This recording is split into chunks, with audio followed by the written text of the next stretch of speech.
जय हिंद दोस्तों। आपने कल की क्लास में देखा ही होगा कि हमने दक्षिण अमेरिका का जो राजनीतिक परिचय था उसको खत्म किया था। तो आज हम पढ़ने वाले हैं दक्षिण अमेरिका का जो फिजिकल परिचय है उसको हम देखने वाले हैं। तो फिजिकल में हम क्या देखेंगे? तो फिजिकल में हम सबसे पहले क्या देखेंगे?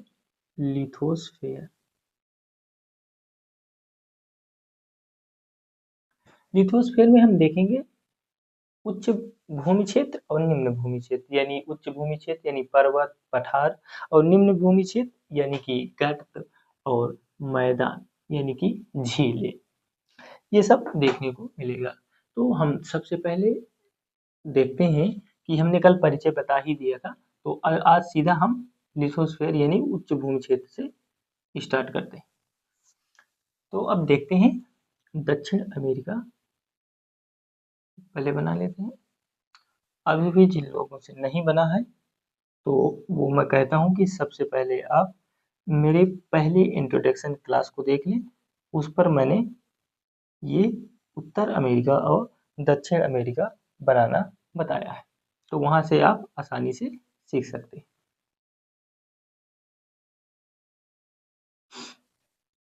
अब हम देखते हैं तो हम उच्च भूमि क्षेत्र में सबसे पहले देखेंगे कि एक यहाँ पर पर्वत और एक यहाँ पर पर्वत श्रृंखला देखने को मिलती है। लेकिन ये जैसे ही इक्वाडोर में आती है तो वहां से ये कुछ एक पर्वत श्रृंखला दिखाई पड़ती है, यानी कि नॉर्थ में ये चौड़ी पर्वत श्रृंखला और ये इसके बाद फिर पतली हो जाती है और जैसे ही यहीं पर आती है तो फिर से यहाँ पे चौड़ी हो जाती है और फिर से यह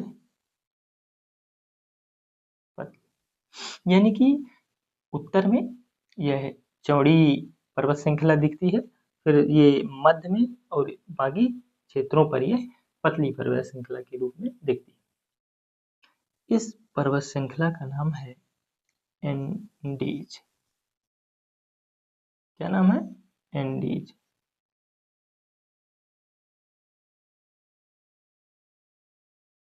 ये हमारी एंडीज पर्वत श्रृंखला है। लेकिन जब हम आप एटलस में देखते हैं तो इस एंडीज पर्वत श्रृंखला के नॉर्थ में ये दो पर्वत श्रृंखलाएं देखने को मिलती हैं। एक पर कॉर्डिलेरा ओरिएंटल और एक पर कॉर्डिलेरा ओरिडेंटल मिलेगा। मैं आपको बता दूं कि ये जो कॉर्डिलेरा का प्रश्न है तो मैंने आपको नॉर्थ अमेरिका में जो कॉर्डिलेरा बताया था। तो कॉर्डिलेरा क्या होता है? तो कॉर्डिलेरा आपका जब कोई एक या दो से जब कोई दो या दो से पर्वत श्रृंखलाएं समांतर रूप से दूर दूर तक फैली होती हैं, उस स्थिति को हम कॉर्डिलेरा कहते हैं। जब हम नॉर्थ अमेरिका में पढ़े थे तो आपने देखा था कि वहाँ पे कॉर्डिलेरा के अंतर्गत तीन चार पर्वत श्रृंखलाएं आ रही थी, कई सारी पर्वत श्रृंखलाएं आ रही थी। तो उनमें से तीन चार के नाम मैं बताता हूँ, जिसमें एक है कोस्टल, कोस्टल के बाद कास्केड, रॉकीज, सेरा नेवादा। ये पर्वत श्रृंखलाएं एक दूसरे के समानांतर दूर दूर तक फैले थे, जिस वजह से उस क्षेत्र को क्या नाम दे दिया गया? कॉर्डिलेरा दे दिया गया। इसी प्रकार से ये पूरी जो पर्वत श्रृंखला है यह एंडीज पर्वत श्रृंखला है। लेकिन यहाँ पर हमें दो चीजें देखने को मिलती है। इस वाले क्षेत्र को कॉर्डिलेरा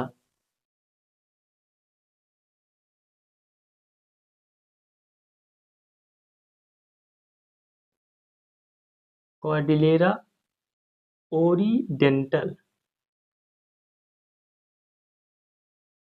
ओरिडेंटल और इस वाले को हम कहा जाता है कॉर्डिलेरा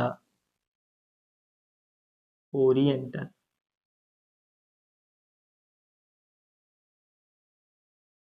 हम देखें तो कहीं कहीं आपको ये नॉर्मली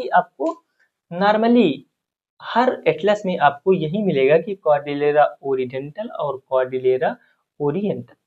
लेकिन किसी किसी एटलस में आपको एक चीज और मिल जाएगी, और वो कौन सी होगी कि यहाँ पर भी वो एक पर्वत श्रृंखला, यानी अभी तक हमको कितनी पर्वत श्रृंखलाएं देखने को मिल रही थी कि एक ये वाली और एक ये, और यहाँ से एक हो जा रही थी। लेकिन भाई साहब यहाँ पर किसी किसी एटलस में एक और दे देता है और उसका नाम रख देता है कॉर्डिलेरा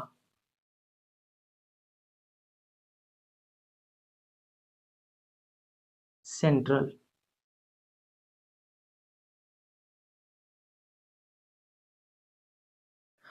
अब क्या हो गए, कॉर्डिलेरा ओरिजेंटल, कॉर्डिलेरा सेंट्रल और कॉर्डिलेरा ओरिएंटल।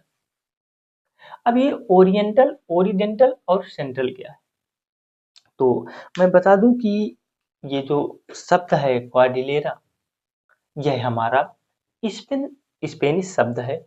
और यह ओरिएंटल का मतलब क्या होता है, स्पेनिश भाषा में ओरिएंटल का मतलब होता है पूर्व, और ओरिडेंटल का मतलब होता है पश्चिम, और सेंट्रल मतलब मध्य। यानी कॉर्डिलेरा ओरिजेंटल, ओरिजेंटल का मतलब पश्चिम की, और कॉर्डिलेरा ओरिएंटल यानी कि पूर्व की। इस प्रकार से आपने समझा कि यहाँ पर दो पर्वत श्रृंखलाएं, कार्डिलेरा ओरिजेंटल और कार्डिलेरा ओरिएंटल, ये इस चीज का भ्रम खत्म हुआ। और यहाँ से अब स्टार्ट होती है हमारी इंडीज। जैसे ही इंडीज की बात शुरू भी करते हैं तो यहीं पर दो आपको पर्वत चोटियां नजर आती होंगी, एक ये और एक ये। अगर इसकी बात करते हैं तो इसका नाम है कोटोपैक्सी,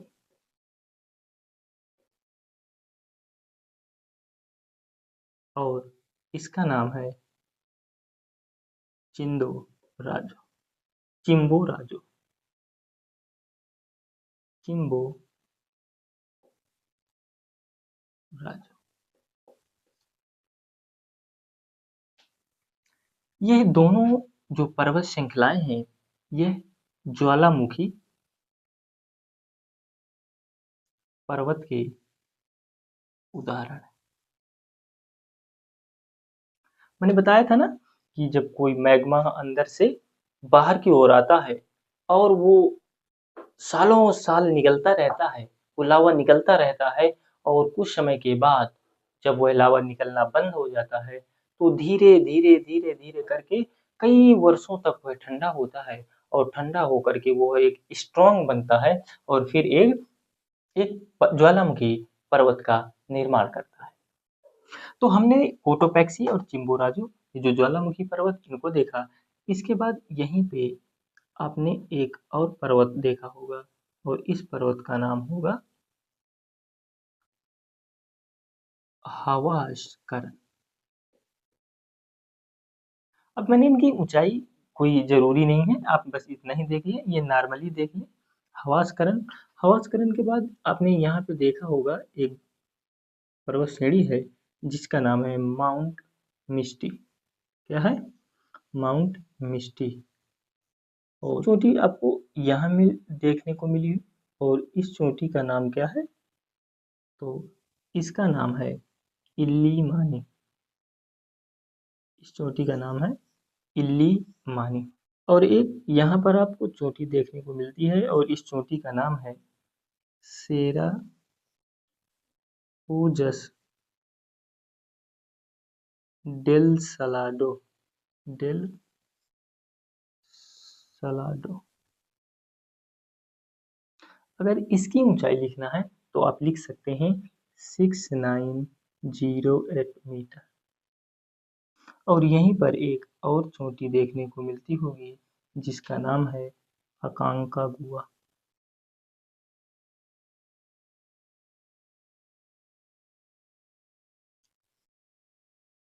अकांका गुआ या अकांको गुआ। अगर इसकी ऊंचाई की बात भी करें तो हम 6960 मीटर, 6960 मीटर ऊंचा है और इसी ऊंचाई के साथ यह एंडीज पर्वत श्रृंखला का सबसे ऊंचा highest peak of Andes.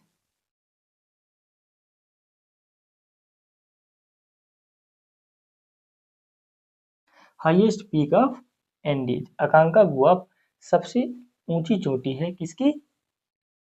Andes पर्वत श्रृंखला की।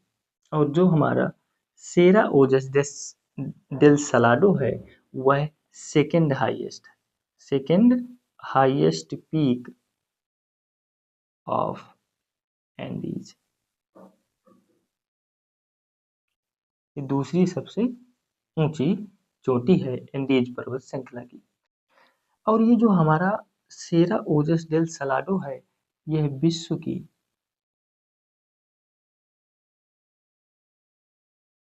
सबसे ऊंची सक्रिय ज्वालामुखी।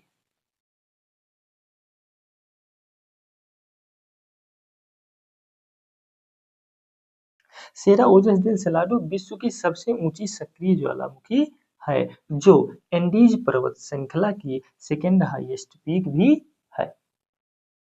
तो हमने देखा एक सेरा ओजस डेल सलाडो, अकांकागुआ, कोटोपैक्सी और चिम्बोराजो। अगर देखे जाए तो ये मिस्टी, इल्लीमानी और हवस्करण अगर आपको नहीं लिखना है, नहीं रखना है तो आप बिल्कुल नहीं रखिए, मैंने दैट इंफॉर्मेशन के लिए बता दी है।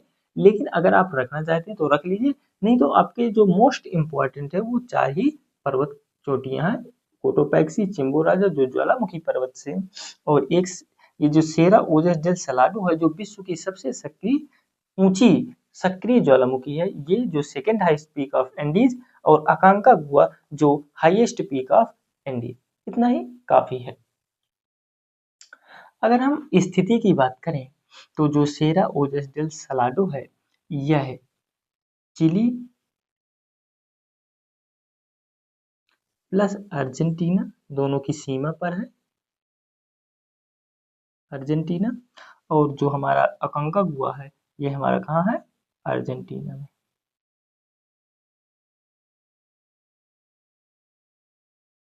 तो सेरा ओजस डेल सलाडो कहाँ पड़ता है? चिली प्लस अर्जेंटीना की सीमा पर, और अकांकागुआ हमारा अर्जेंटीना की सीमा पर है।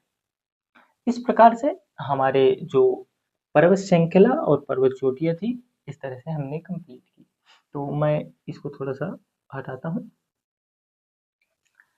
इसके बाद हम देखते हैं कि एक यहाँ पर शील्ड है और इस शील्ड का नाम है गुआना। क्या नाम है? Guyana shield.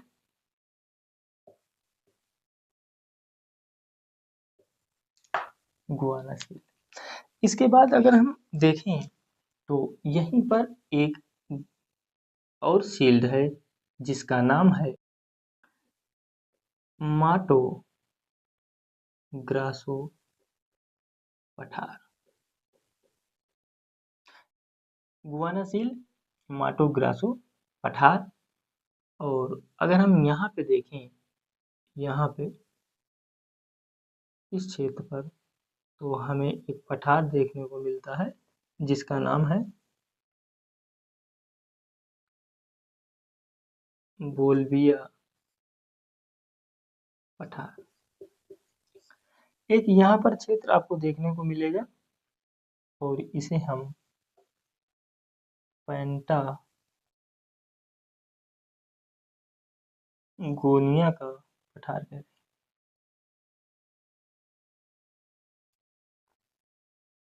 और एक यहाँ पर आपको एक पठार देखने को मिलेगा और इस पठार का नाम है बोर बोरेना, बोरेना का पठार। इसके बाद आपको यहाँ पर देखेंगे आप तो इस वाले भाग में आपको देखने को मिलेगा ब्राजीलियन शील्ड,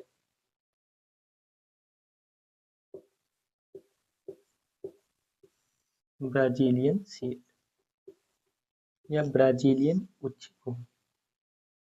तो इस प्रकार से हमने ये जो एंडीज है, एंडीज पर्वत श्रृंखला को देखा। तो एंडीज पर्वत श्रृंखला के बारे में अगर हम बताएं तो जो एंडीज पर्वत श्रृंखला है यह विश्व की दूसरी सबसे ऊंची पर्वत श्रृंखला है आफ्टर हिमालय। हिमालय के बाद ये दूसरी सबसे ऊंची पर्वत श्रृंखला है और विश्व की सबसे लंबी निर्वाध पर्वत श्रृंखला। तो यह विश्व की सबसे लंबी निर्वाध पर्वत श्रृंखला है और यह किससे बनी? जो ये पर्वत श्रृंखला है वो कैसे बना है? तो हमने आपको पीछे बताया है कि दो प्लेटें काम की थी, एक नजका और दूसरी साउथ अमेरिका। तो एक दूसरे यानी कि प्लेटों का क्या हुआ? कन्वर्जन यानी अभिसरण। तो ये किससे बनी है? प्लेट कन्वर्जन से बनी है। और कौन सी दो प्लेटें काम की हैं? तो नाजका प्लेट और दक्षिण अमेरिकी प्लेट। और बाकी सब हमने कर लिया। तो कुछ पॉइंट थे जो मैंने अभी बताए। अब हम अगर पठार में आते हैं तो ही है ये एक बोल्विया का पठार देख लीजिए थोड़ा सा। ब्राजीलियन शील्ड ये आपको जब हम संसाधन पढ़ाएंगे तब इसका वर्णन करेंगे। और अभी हम पेंटागोनिया, पेंटागोनिया क्या है ये आप लिख सकते हैं यहाँ पे, पीडमोंट,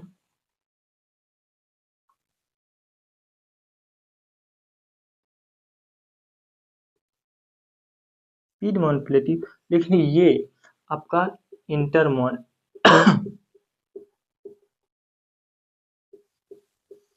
इंटरमोंट प्लेट्यू,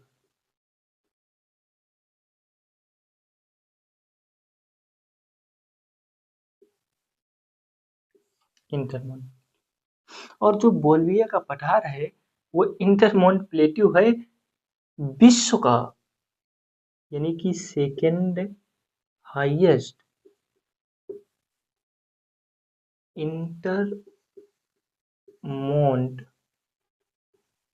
प्लेट्यू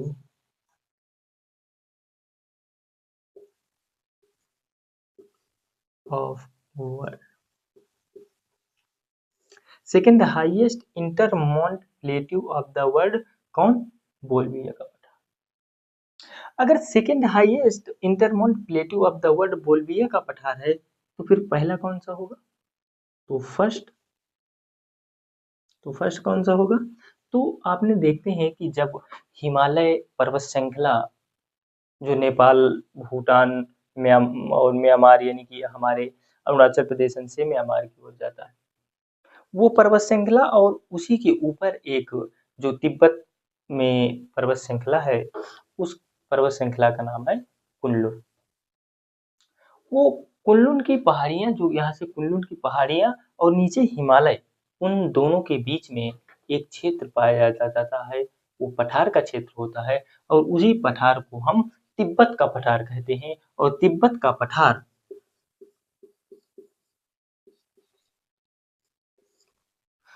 फर्स्ट यानी कि हाईएस्ट इंटरमोंट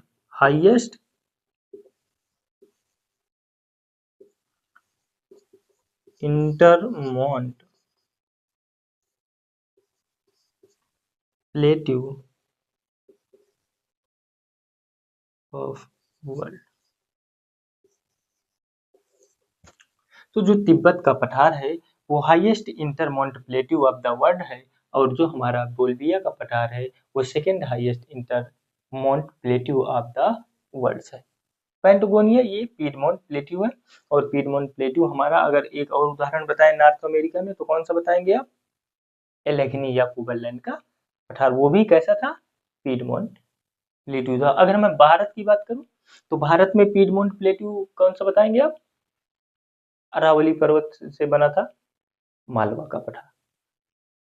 तो इस प्रकार से हमने देखा, पठारों को देख लिया, बाकी कुछ खास नहीं है। तो अभी हम इतना ही, ब्राजीलियन शील्ड को हम करवाएंगे, जब संसाधन कराएंगे तब इसमें हम देखेंगे कि किस प्रकार से यहाँ से बहुत सारा लोहा या फिर अन्य चीजें यहाँ पे संसाधन कैसे उपलब्ध है, वो तो हम संसाधन में बोल्विया के पठार को देख लिया और हम पेंटागोनिया के और हम ब्राजीलियन शील्ड को देखेंगे जब हम संसाधन कर रहे होंगे। इस प्रकार से हमने दो क्षेत्र देख लिए, एक पर्वत और एक पठार, यानी कि हमने उच्च भूमि क्षेत्र देख लिया। अब हम देखने वाले हैं निम्न भूमि क्षेत्र यानी मैदान और झील। तो आते हैं और देखते हैं यहाँ पे लोलैंड। लोलैंड को हम देखें तो हम ऐसे ही देखेंगे।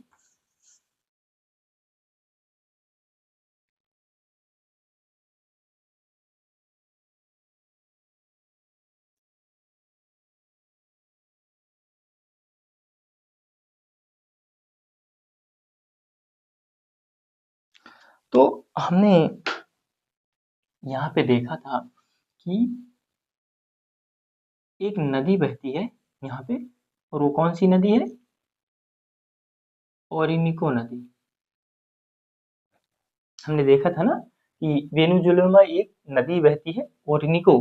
तो यहाँ पर ओरिनिको नदी मिल करके, कई अन्य नदियां मिल करके इसको क्या बनाती हैं? यहाँ पे एक मैदान बनाती हैं, इसलिए इसका नाम पड़ जाता है ओरिनिको का मैदान।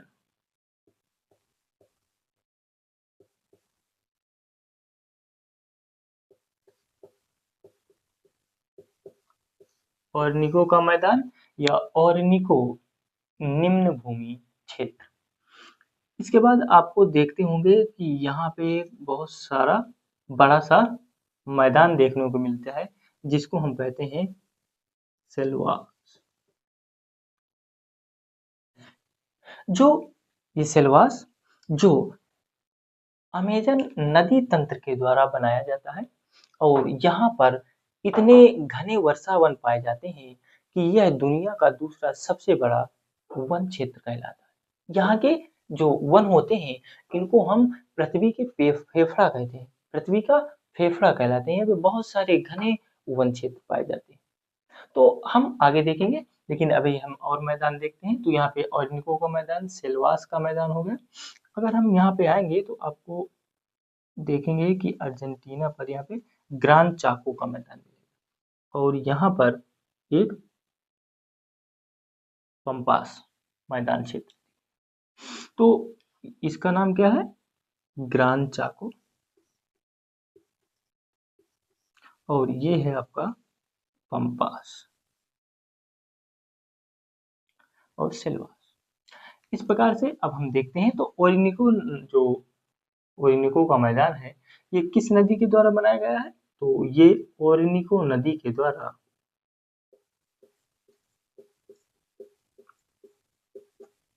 ओरिनिको नदी के द्वारा इस मैदान का निर्माण किया गया है। अगर हम सेलवास की बात करें, सेलवास, तो यह अमेजन नदी तंत्र के द्वारा बनाया गया है। अमेजन नदी तंत्र के द्वारा बनाया गया है, जिस पर घने वर्षा वन पाए जाते हैं, और इसे पृथ्वी का वन और इसे पृथ्वी का फेफड़ा कहते हैं, फेफड़े कहते हैं। और यह सेकंड दूसरा सबसे बड़ा, सेकंड यानी दूसरा सबसे बड़ा वन क्षेत्र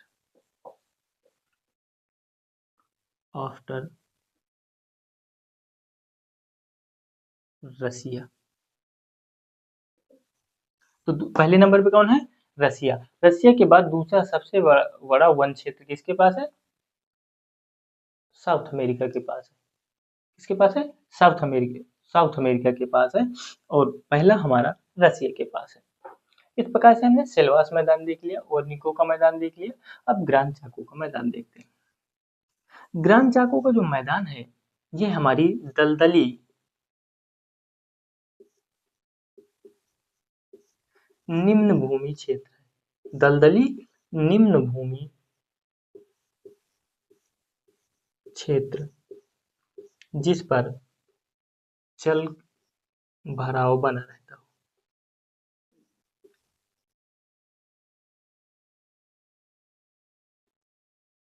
जल भराव रहता हो। दलदली निम्नभूमि क्षेत्र जिस पर जल भराव बना रहता हो। तो आप देखते होंगे कि मान लीजिए ऐसा करके ये पर्वत है और ऐसा करके आगे का मैदान है। यहाँ से नदियां आती हैं। मान लीजिए यहाँ से नदियां आई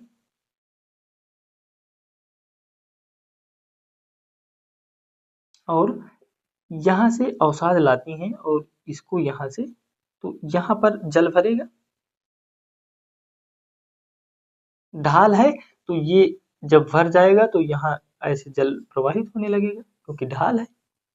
लेकिन यहाँ पे कुछ अवसाद काटे होंगे, कुछ मिट्टी होगी, कुछ कंकड़ होंगे, यानी कि बहुत सारे इसमें तत्व होंगे और वो सभी यहाँ आते हैं। तो जब आएंगे तो क्या इसके तलहटी पर जमा होंगे और तलहटी पर जमा होते रहेंगे और ये एक क्या होगा, यहाँ पर जब बहुत ज्यादा मिट्टी इकट्ठा हो जाएगी तो ये भूमि कैसी हो जाएगी, दलदली हो जाएगी। जब भूमि दलदली हो जाएगी तो क्या यहाँ पर पेड़ पौधे होंगे, होंगे बिल्कुल होंगे। यहाँ पे पेड़ पौधे बनेंगे। तो पेड़ पौधे बनने के बाद क्या यहाँ, अगर ये निम्न भूमि क्षेत्र है तो यहाँ पर मिट्टी है, पानी है और भराव की स्थिति है, तो क्या यहाँ पर लेक बनने की संभावना है? बिल्कुल लेक बनने की संभावना है। तो ऐसी ही लेक को हम क्या कहते हैं, नाम एक है मारीचिकिता। यहीं पर एक लेक है जिसका नाम है, क्या है, मारीचिकिता। और इन पेड़ों में, इन जो दलदली भूमि यानी दलदली भूमि ग्राम चाको क्षेत्र में जो पेड़ उगते हैं उनसे एक विशेष प्रकार की लकड़ी मिलती है, जिस विशेष प्रकार लकड़ी का नाम है कुबेब राचो। कुबेब राचो नाम की एक लकड़ी मिलती है जिसको हम क्या कहते हैं, कुल्हाड़ी तोड़। कुल्हाड़ी तोड़ लकड़ी कैसी लकड़ी है, कुल्हाड़ी तोड़ लकड़ी है जो ग्राम चाको क्षेत्र यानी दलदली निम्न भूमि क्षेत्रों में होती है। यहाँ पर एक हल्की है जो फ्लोटिंग के लिए भी, यहाँ पर अगर ये कुल्हाड़ी तोड़ लकड़ी मिलती है तो यहाँ पे एक जो है बहुत हल्की लकड़ी भी मिलती है जो फ्लोटिंग के काम आती है, यानी तैराव के काम आती है। इसके बाद हम देखते हैं, एक हमने यहाँ पे झील भी देख ली। इस झील का नाम क्या है, तो मार चिकिता। अब हम पहले पंपास को भी देख लेते हैं। अगर हम पंपास की बात करें तो जो पंपास है वो हमारा टेम्परेट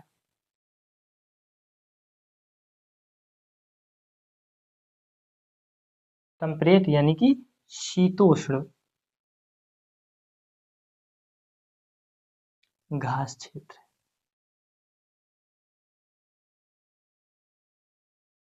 पंपास कैसा है, शीतोष्ण घास क्षेत्र। यहाँ पर मैं बता दूं कि अर्जेंटीना में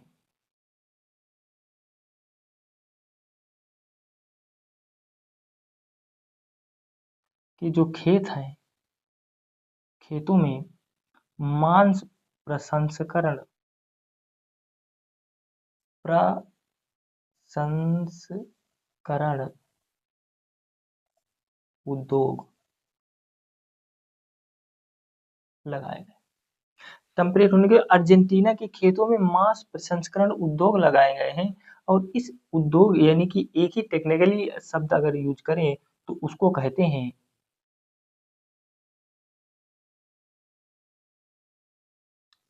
फी फ्रीगोरिफिकोस।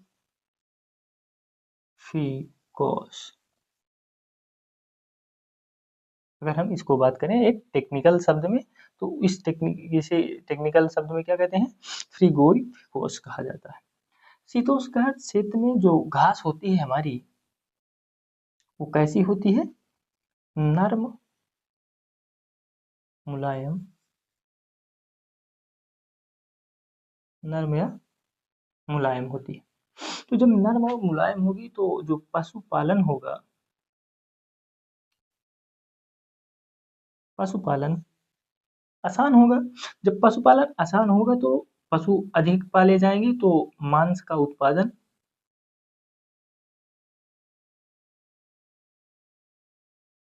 अधिक होगा। लेकिन मांस का उत्पादन अधिक होने में एक यहाँ पर एक घास अहम भूमिका निभाती है, और उस घास का नाम है, जो मांस के उत्पादन को अधिक बढ़ाती है, उस घास का नाम है अल्फा अल्फा, अल्फा अल्फा घास क्षेत्र।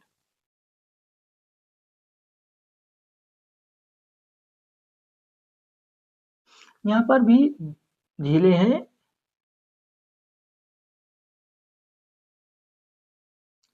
एक यहाँ पर टिटिकाका और दूसरो पीपो।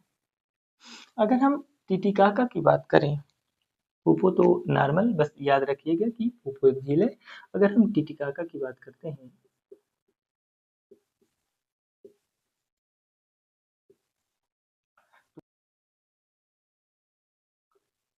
विश्व की सबसे ऊंची नौवहनी झील, झील विश्व की जो टिटिकाका है वो हमारी, वो विश्व की सबसे ऊंची नौवहनी झील है। और मैंने बताया था कि जो टिटिकाका है वो कौन सी झील का उदाहरण है, तो वो क्रिएटर झील का उदाहरण है। तो ये जो टिटिकाका झील है वो कहाँ पर स्थिति की बात करें तो वो पेरू प्लस बोल्विया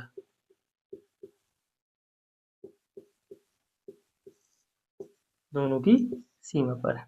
और ये जो है पूपो, तो ये आपकी कहाँ है? बोल्विया में, बोल्विया। तो इस प्रकार से हमने सेलवास यानी देखा, हमने पंपास देखा, हमने ग्रैंड चाको देखा, हमने ओर्निको का मैदान देखा, हमने टिटिकाका झील भी देखी, हमने मार्चिकिता को भी देखा। अब हम इसके बाद करने वाले हैं नदियाँ। तो बस हमारा अब लास्ट सेगमेंट वही नदी बचा है, तो अब हम नदी को करते हैं।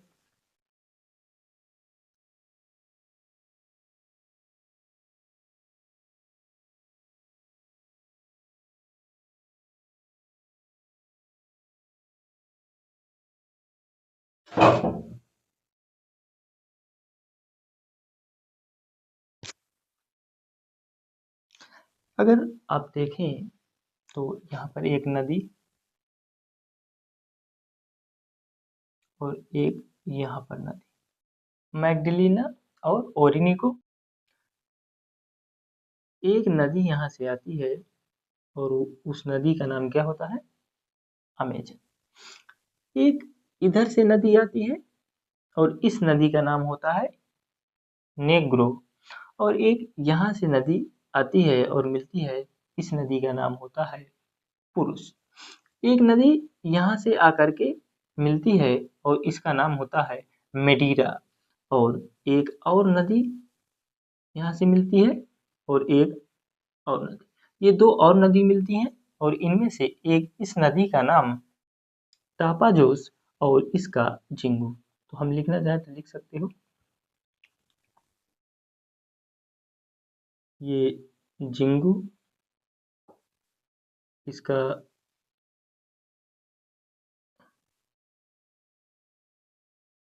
टापाजोस, ये वाली है, और ये वाली नदी को हम कहते हैं मेडीरा, और ये वाली जो है उसको कहते हैं पुरुष। और ये नदी है हमारी निग्रो या नेग्रो, और ये है अमेजन।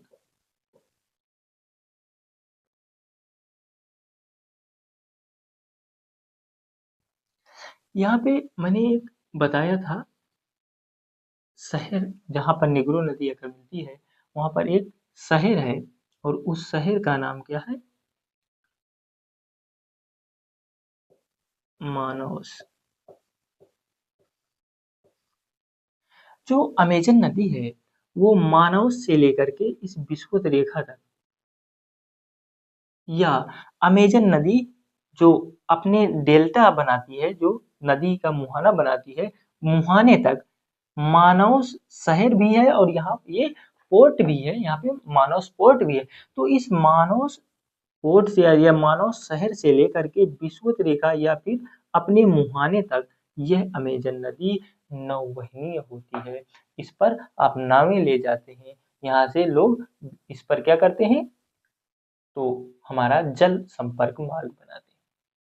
इस प्रकार से यह नदी तंत्र और यही सभी नदी तंत्र मिल करके यहाँ पे, और बहुत सारी नदियां हैं, ये थोड़ा सा इम्पोर्टेंट थी। इनमें से भी अगर आपको देखें तो आप एक ये नदी, और एक ये नदी, और एक ये नदी, बस 3 नदी याद रखिएगा। इनको रखना है तो रखो, नहीं नहीं रखना तो नहीं रखो। ये 3 नदियां रखो, और यही जो है यहाँ पे और बहुत सारी नदी आती है, और यहाँ पर एक नदी तंत्र बनाती है, और इसी नदी तंत्र से हमारा एक मैदान बनता है, जिसका नाम क्या होता है? सेलवास। और इसी सेलवास में अच्छे घने वर्षा वन पाए जाते हैं, और इसी वनों, इतने वन अधिकता पाए जाते हैं कि इसे पृथ्वी का फेफड़ा कहा जाता है, और ये विश्व का दूसरा सबसे बड़े वन पाए जाते हैं, और पहले में रसिया, अभी हम इसके पहले जस्ट करवा चुके हैं सेलवास के मैदान।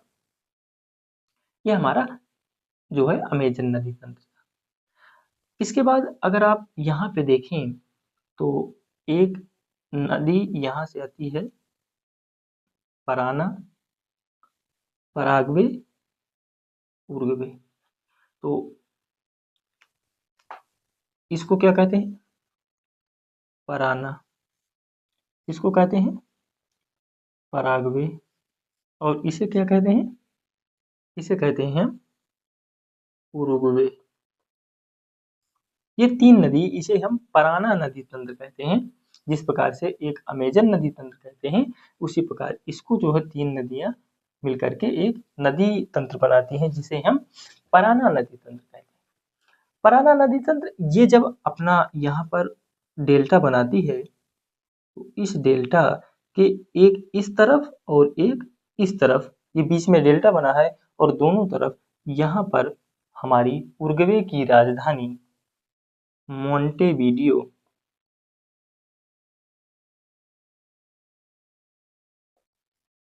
और यहाँ पर ब्यूनस आयर्स, ब्यूनस आयर्स के बीच में दोनों तरफ इस पर एक ये जो डेल्टा बनाती है, इस डेल्टा का नाम क्या होता है? तो रियो। इस डेल्टा का नाम क्या है? तो रियो डी प्लाटा। और रियो डी प्लाटा के दोनों तरफ में आप देखेंगे तो उरुग्वे की राजधानी मोंटेवीडियो, और दक्षिण में, उसी के दक्षिण में आप देखेंगे तो ब्यूनस आयर्स, जो अर्जेंटीना की राजधानी। इस प्रकार से हमने जो प्रमुख नदी थी वो हमने कर ली है। इसको मैग्डलिना और ओरिनिको नदी ये मैदान बनाती है। इसको आप सिर्फ इतना ही याद रखिएगा। ये जो, इसको आप थोड़ा सा याद कर सकते हैं, ये कौन सी नदी है? तो मैगडलेना, मैगडलेना नदी। और मैगडलेना नदी से आप एक चीज याद कर सकते हैं कि यहाँ से कोकेन का व्यापार होता है। किसका? कोकेन का व्यापार होता है, कोकेन ट्रेड होता है भाई। और इससे क्या याद कर सकते हैं? तो ये जो मैगडलेना घाटी, ये नदी घाटी है, यहाँ पर क्या मिलता है आपको? कोयला भी मिलता है, तो ये भी देख सकते हैं। तो दो ही चीज, कोकेन ट्रेड और कोयला। और इससे तो आप देखे ही हैं, ओरिनिको का मैदान बनता है।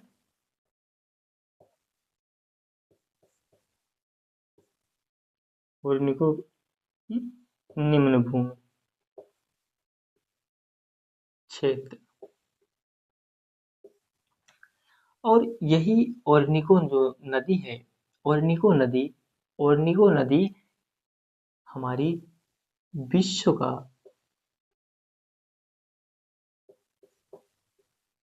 सबसे ऊंचा ऊंचा जलप्रपात का निर्माण करती है।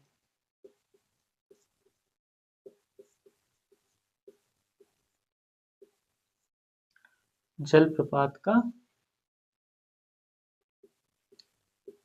निर्माण करती है।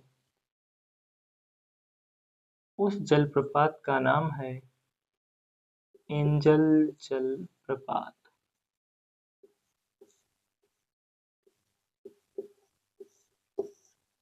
ठीक इस प्रकार से हमने आज दक्षिण अमेरिका के निम्न भूमि क्षेत्र और उच्च भूमि क्षेत्र कर लिए। अभी तक हमने 2 कॉन्टिनेंट कर लिए हैं और 2 कॉन्टिनेंट करने के बाद हमने अभी अगर सिद्धांत की बात करें तो एक ही सिद्धांत हो पाया है और वो सिद्धांत है लिथोस्फीयर का। तो अभी 3 सिद्धांत रह गए हैं, जिनमें से एक है हाइड्रोस्फीयर, एक बायोस्फीयर और एक एटमॉस्फेयर। तो हम कोशिश करेंगे कि जो हमारी अगली क्लास होगी अफ्रीका कॉन्टिनेंट पर होगी। तो हम कोशिश करेंगे कि अफ्रीका कॉन्टिनेंट पर ज़्यादा से ज़्यादा सिद्धांतों की विवेचना करें। एक ही नहीं बल्कि हम चाहेंगे कि 2 भी करें और 3 भी करें, यहीं पर सिद्धांतों को उत्पत्ति सब देख लें और उसके बाद आगे चलेंगे। तो आज के लिए इतना ही। अब तक बने रहने के लिए आप सभी का बहुत-बहुत धन्यवाद। जय हिंद दोस्तों।